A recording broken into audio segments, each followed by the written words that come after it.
Bonjour et bienvenue dans Ça papillonne, le podcast qui t'aide à faire évoluer tes habitudes au travail de manière efficace et engageante. Je suis Rosanne Lemarchand, formatrice en efficacité professionnelle et chaque semaine, j'explore des thématiques variées autour de la gestion du temps et de la formation.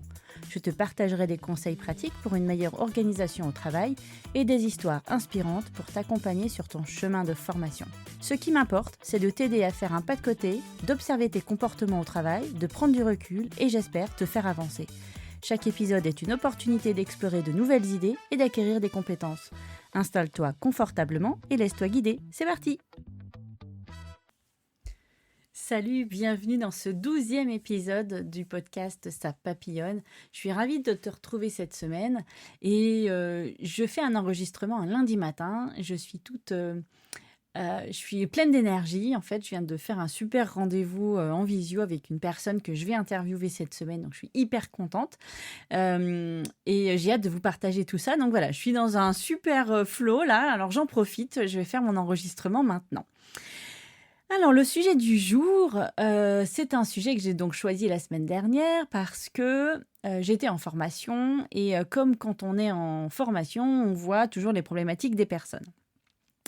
Et il y a une phrase qui m'a été dite il y a quelques temps et que j'ai gardée en mémoire. Quand il n'y a pas de solution, c'est que c'est un fait.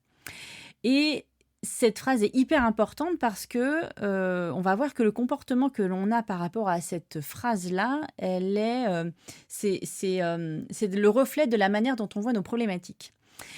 Alors, quand je suis en formation, moi, je propose aux personnes de poser leurs problématiques et ensuite de les classer en 3 zones, dans 3 espaces différents. La première zone, c'est la zone de pouvoir. La deuxième zone, c'est la zone d'influence. Et la troisième zone, c'est la donnée d'entrée. Et je vais vous expliquer évidemment les différences entre ces 3 zones, et des petits exemples et évidemment des stratégies qui vont avec.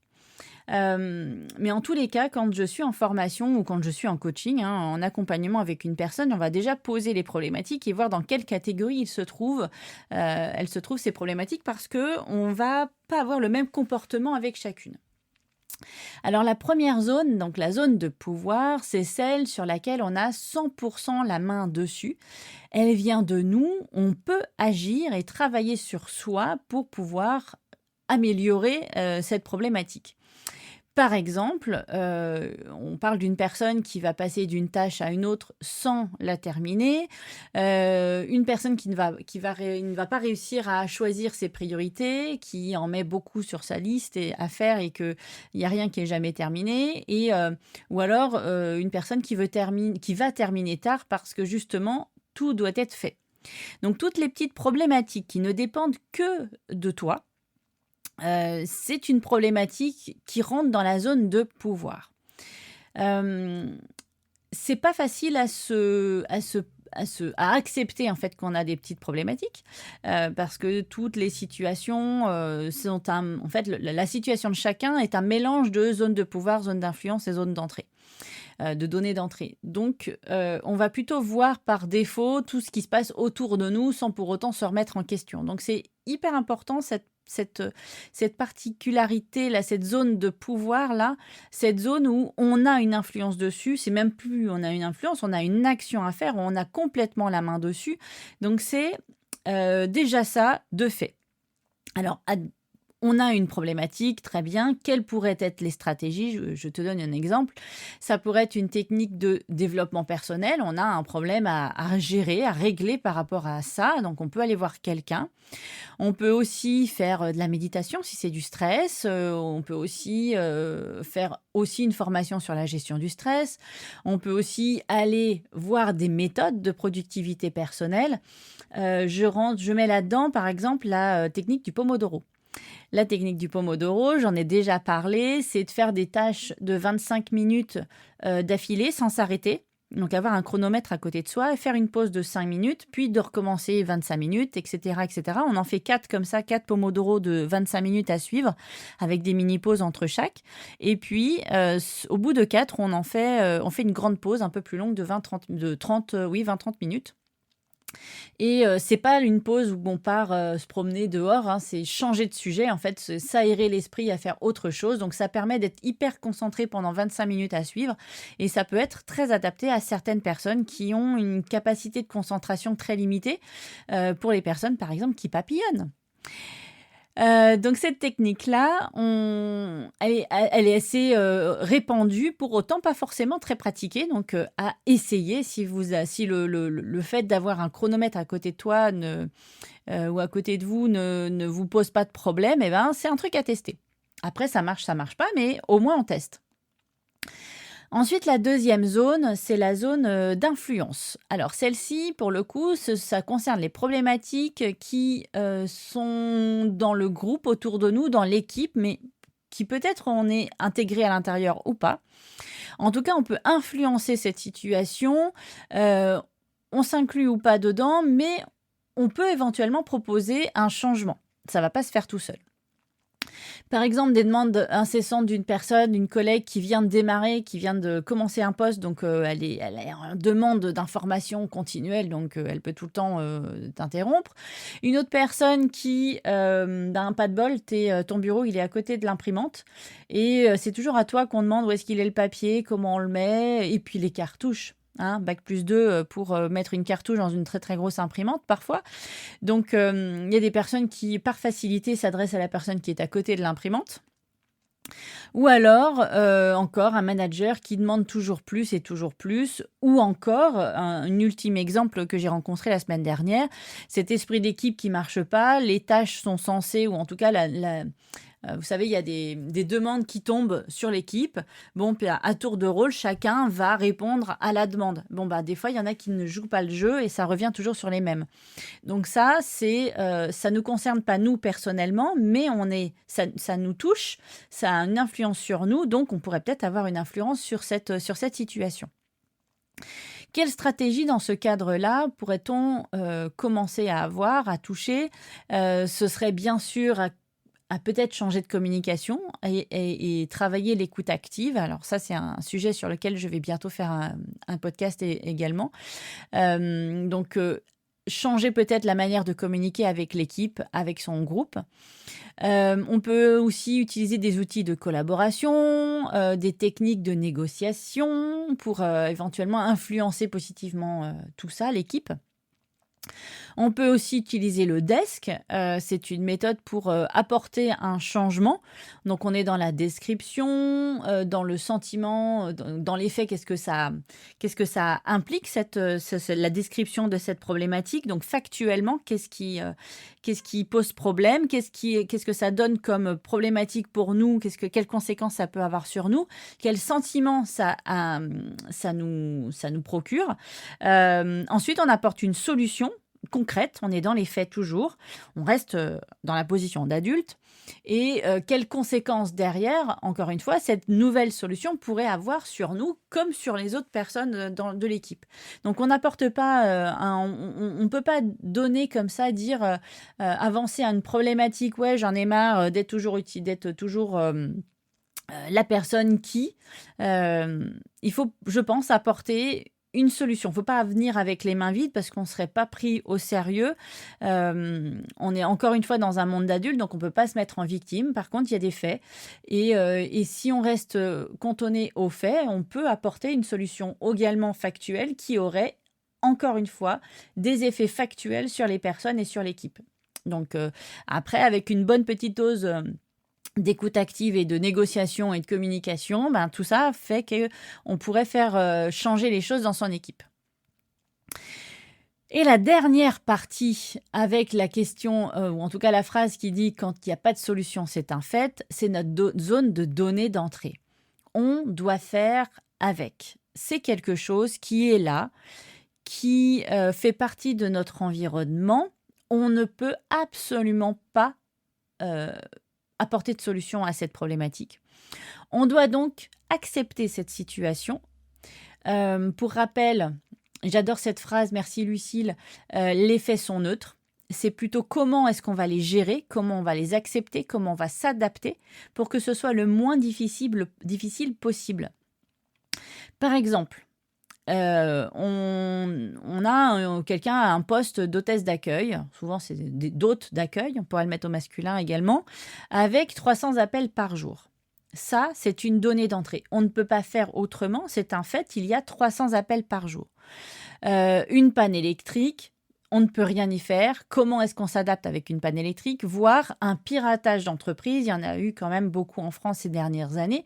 Donc, on doit s'adapter à la situation, on doit apporter des solutions pour contourner le problème. Le problème, il est là, mais on doit faire avec. Donc, comment est-ce que je fais pour contourner la chose? Je reviens sur l'exemple de la personne qui est hôtesse d'accueil avec 300 appels par jour. Je pense que, factuellement, on ne peut pas demander à une personne qui reçoit 300 appels par jour de faire plein de choses à côté. Ce n'est pas techniquement possible. Donc, elle ne peut pas avoir une to-do list, en plus de ces 300 appels par jour, une to-do list qui représente, je ne sais pas moi, 3 heures de travail dans la journée. Puisque toute chose va prendre plus de temps si elle est faite par morceaux que d'une seule traite. D'être interrompu comme ça avec les appels ne sont pas problématiques, on doit faire avec. Donc là, on ne peut pas donc consciemment donner à une personne qui est à l'accueil d'une entreprise avec 300 appels par jour, ce qui est assez énorme. On imagine 300 appels, même si c'est 1 minute, ça fait 300 minutes. Je vous laisse calculer le taux de conversion en heures, mais parce que je suis très nulle en maths, donc je ne l'ai pas fait.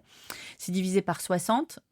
Donc voilà, mais ça fait beaucoup d'appels, sachant que tous les appels ne vont pas faire 1 minute. Donc franchement, on ne peut pas demander à une personne avec ses 300 appels par jour de faire plein d'autres choses à côté. Pour autant, la personne, si elle vient et elle dit « je suis débordée, j'arrive pas à faire ce que j'ai à faire à côté », peut-être que la personne qui va recevoir cette information ne va pas entendre la vraie problématique. La vraie problématique, ce ne sont pas les appels. La vraie problématique, c'est tout ce qu'il y a à côté. Et donc, il faut remonter les choses factuelles. Donc, moi, je propose, quand je suis en formation, en accompagnement, en fait, de faire un état des lieux des journées que l'on passe, que l'on travaille. Un état des lieux de nos activités. Donc, par minute peut-être pas, mais activité par activité, il faudrait tout noter pour que factuellement, on retrouve la liste de toutes les choses que l'on fait dans une journée en moyenne. Et toutes les fois où on est interrompu par un appel, eh bien, c'est du temps en moins sur des tâches que l'on devrait faire à côté. Donc, si on n'arrive pas avec cette liste d'activités, ce tableau récapitulatif, ces pourcentages, ces factuels de choses qui se sont passées dans cette journée-là, voire sur une période donnée, ça peut être sur plusieurs jours, on n'a pas les arguments auprès de notre N+1, voire N+2, pour répondre, pour apporter des solutions à « j'ai pas le temps de faire ça ». Ce n'est pas factuel. Donc, il faut savoir accepter qu'il y a des situations qui ne sont pas résolvables. On doit les accompagner, faire avec. Et c'est tout ce qui est autour qui doit être adapté. Qu'est-ce qu'on peut avoir comme stratégie? On pourrait avoir la stratégie du lâcher-prise. On accepte que c'est une donnée d'entrée et qu'on ne peut pas faire autrement. Ou alors encore, qui est très très lié au lâcher-prise, la pleine conscience pour accepter donc les situations qui sont inévitables. La panne de courant, on ne peut rien faire, par exemple. Et comment est-ce qu'on peut transformer une opportunité, transformer cette problématique en opportunité éventuellement de croissance? Comment est-ce qu'une problématique peut être mise en avant par rapport à notre journée? Comment est-ce qu'on peut trouver des solutions qui nous apportent vraiment quelque chose à côté? Comment est-ce qu'on peut être productif malgré tout ça? Donc, c'est dans ce cadre-là, non seulement se prendre la tête, partir du bureau, j'ai eu encore 300 appels par jour dans ma journée, j'en ai ras-le-bol, soit tu changes de métier, soit tu l'acceptes. Parce que entre les deux, ça ne va pas être possible. Alors, comment est-ce qu'on va définir la bonne problématique? Parce que, bien sûr, là, je viens de vous montrer la manière, comment classer ces les problématiques en 3 parties. Mais au-delà de ça, comment est-ce que l'on pose le doigt sur la vraie problématique et non pas sur ses conséquences? Je m'explique. Quand on va avoir une personne qui justement dit je n'ai pas le temps, ça, ce n'est pas une problématique. C'est une conséquence. La problématique, c'est pourquoi est-ce que tu n'as pas le temps? Et après, on remonte, on fait encore une fois un pourquoi, et encore une fois un pourquoi. Donc, reprenons la situation de la personne qui est à l'accueil avec ses 300 appels. Je n'ai pas le temps de faire les tâches que j'avais prévues en plus, par exemple, je sais pas moi, décrocher des rendez-vous ou faire de l'administratif en plus. Bon, ok, j'ai pas le temps. Mais ça, ce n'est qu'une conséquence, comme je viens de le dire. Si je mets pourquoi, ben j'ai eu plein d'appels aujourd'hui et ben du coup je n'ai pas la possibilité de me poser sur cette tâche-là. Oui, mais pourquoi? Bah parce que justement ces 300 appels que j'ai eus là, ça me prend autant de temps. Ok. Donc là déjà, c'est pas que j'ai pas le temps, c'est que les 300 appels me prennent tout mon temps. Donc comment est-ce que je peux faire pour faire les tâches qu'on m'a demandées en plus si déjà les 300 appels me prennent 7 heures par jour? Ce n'est pas vraiment le vrai calcul, hein. Qu'on s'entende, je n'ai pas fait le calcul. Mais admettons, ces 300 appels représentent 7 heures par jour. Eh bien, on ne peut pas demander à une personne de faire le reste des choses qu'on lui avait éventuellement demandé parce que, après tout, répondre au téléphone, c'est quand même hyper facile. Donc là, comment t'aider à trouver vraiment la source de ton problème? C'est en posant au moins la question de 3 fois pourquoi. Et là, tu vas retrouver la source du vrai problème. Dès que tu as trouvé du coup la vraie source de ton problème, maintenant, c'est de poser cette problématique dans l'une des 3 zones. Est-ce que ça dépend de moi? Est-ce que ça dépend des autres? Donc la case influence. Ou est-ce que c'est une donnée d'entrée, je ne peux rien y faire? Le fait de connaître ces 3 zones va permettre de se concentrer sur ce qu'on peut contrôler, la zone de pouvoir sur soi. On va aussi pouvoir apporter éventuellement un changement à ce qu'on peut influencer. Mais du coup, quand on aura résolu les problématiques de notre zone de confort, puis les problématiques de notre zone d'influence, dans ce cas-là, il ne nous reste que, entre guillemets, les problématiques de notre donnée d'entrée. Donc, plus on va diminuer, en fait, nos différentes problématiques de nos différentes zones, les 2 premières, on arrivera mieux à accepter la 3e partie, les données d'entrée. Donc, il y a forcément quelque chose à faire dans notre zone de pouvoir. Il y a des solutions qui touchent à cette zone. Il suffit vraiment de se remettre en question, d'accepter que ce qu'on fait n'est pas forcément bon pour nous et d'apprendre à se connaître. Pour moi, c'est la meilleure des solutions pour avancer. Et ensuite, on va pouvoir apporter le changement. Et ce n'est pas juste, quand c'est sur notre zone de pouvoir, c'est pas juste apporter un changement pour faire plaisir à quelqu'un. C'est pour nous, pour soi, pour notre besoin, pour répondre à notre besoin. Et du coup, quand on a creusé le 3 fois pourquoi, on sait pourquoi on le fait. Donc là, ce que j'aimerais que tu retiennes aujourd'hui, c'est éventuellement la prochaine fois que tu vas avoir une journée où tu sais pas trop où tu mets les pieds, où tu penses que tu vas être débordé, c'est peut-être de faire la liste de toutes tes actions, de noter tout ce qui se passe dans ta journée, à quelle heure tu as commencé ta première tâche, à quelle heure tu l'as terminée, voir à quelle heure tu as été interrompu, de noter cette durée d'interruption et de reprendre, noter à chaque fois qu'il se passe quelque chose. Commencer, arrêter, interrompu, etc. Une personne qui rentre, un appel, un mail auquel on répond, tout ça, ça fait partie du paysage de ta journée. Donc, c'est une manière d'analyser tes journées. Et une fois que tu as ça, regarde tout ce que tu peux faire en fait pour répondre à cette problématique. Si tu penses qu'il y a un problème, essaye de trouver vraiment d'où il vient. Donc, je t'incite à réfléchir à ta propre situation en te posant des bonnes questions et des bonnes questions ouvertes et éventuellement aussi à partager ton expérience ici avec moi, avec le podcast en commentaire. Je suis toujours preneuse de tous ces exemples-là et de discuter avec vous de tout ça. En tout cas, la conclusion que j'aimerais donner, la première, c'est un petit rappel. Donc, zone de pouvoir, la zone dans laquelle se situent les problématiques qui ne dépendent que de toi. Zone d'influence, c'est la zone où se situent toutes les problématiques où tu peux avoir une influence sur le groupe, sur l'équipe. Donc, ça fait partie, tu es inclus dedans ou pas. Ça, en tout cas, ce sont les autres. Et la troisième partie, la donnée d'entrée, on ne peut rien faire. C'est un fait. On doit faire avec, mais on peut contourner les conséquences de cette donnée d'entrée en apportant peut-être une situation plus confortable.